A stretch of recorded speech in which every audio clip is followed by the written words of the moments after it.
यति जी, जिलाध्यक्ष,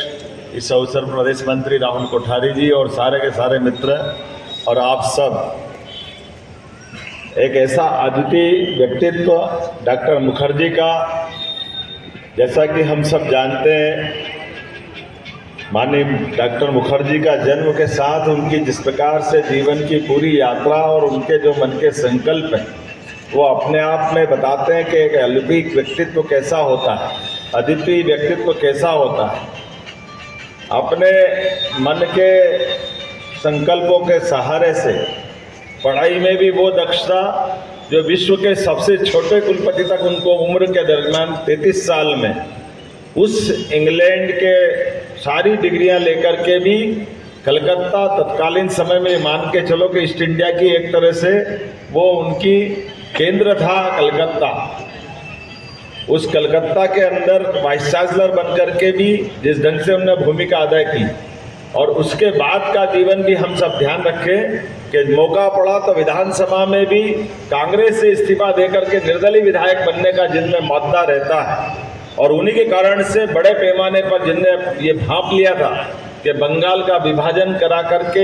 और बंगाल के विभाजन के दरमियान भी उनकी बड़ी महत्वपूर्ण भूमिका है, और पाकिस्तान के आसन्न संकट को संभालते हुए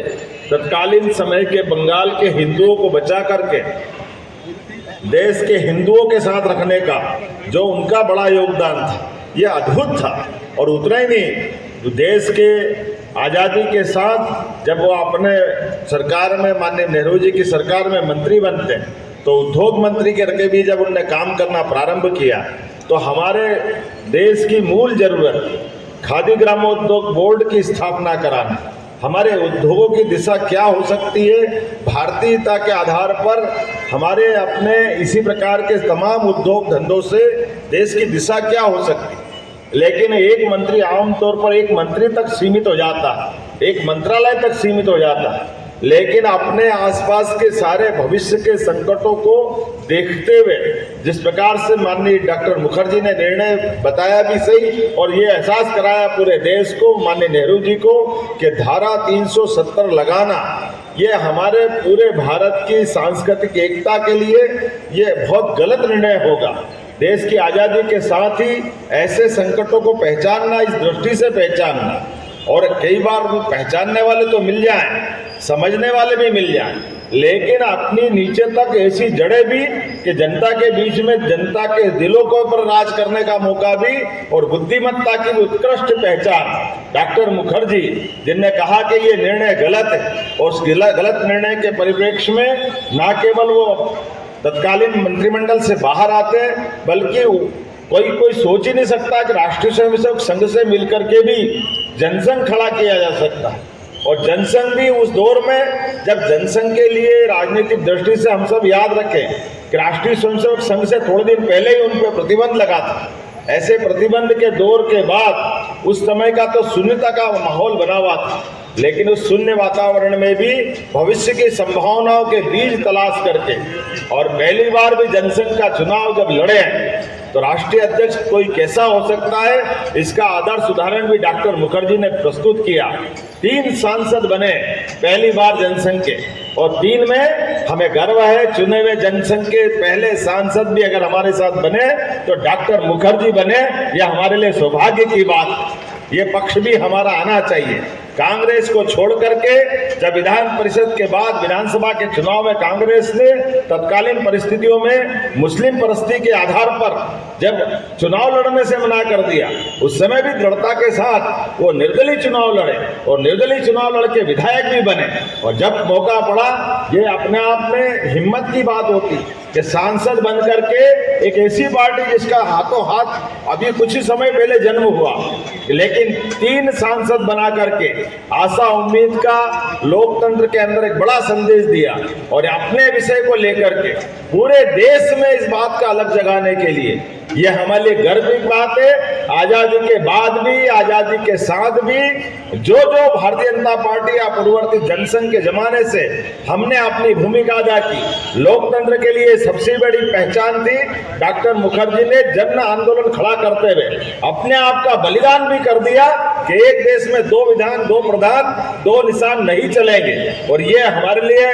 जानकारी वाली बात भी है कि वो पहली बार ऐसा हुआ कि उनके उस आंदोलन के बाद सरकार झुकी और जम्मू कश्मीर के अंदर जाने आने के लिए जो एक तरह से पासपोर्ट लगता, पारपत्र लगता था, उस पारपत्र की समस्या को खत्म करके, और ये आज के समय में तो और समसामयिक है। हम अपने यशस्वी प्रधानमंत्री को धन्यवाद दें, श्रीमान नरेंद्र मोदी जी को तालियों की गड़गड़ाहट के साथ, जिन्होंने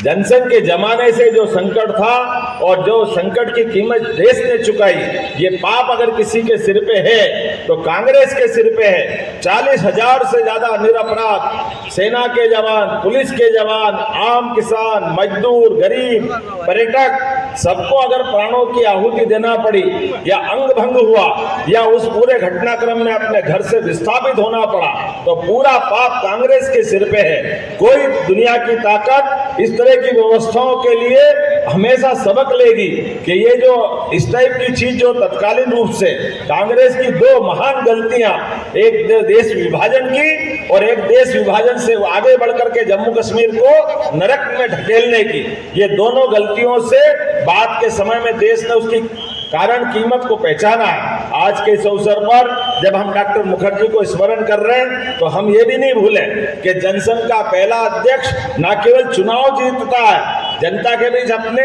जनता से जुड़े हुए संबंधों को बताता है, बल्कि उससे आगे बढ़कर के विचारों के बलबूते पे अपना बलिदान भी देता है। हाँ, हमें गर्व है भारतीय जनता पार्टी के हम सिपाही हैं, जिसके पहले संस्थापक सदस्य ने भी लोकतंत्र के लिए भविष्य में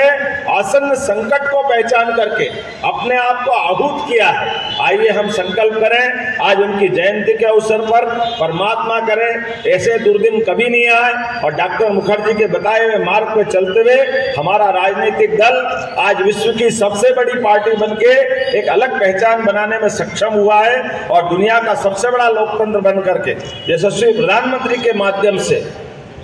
पूरा देश एक अलग प्रकार के दौर से दुनिया के सामने खड़ा हुआ है। हम सबको गर्व है। हाँ, हम ऐसी पार्टी के सदस्य हैं जिसके संस्थापक से लगा करके आज तक के सारे नेता उसी लाइन को चलायमान रख रहे हैं, जिसके माध्यम से हम सब अपने दिल से एक नारा लगाते हैं, भारत माता की जय, भारत माता की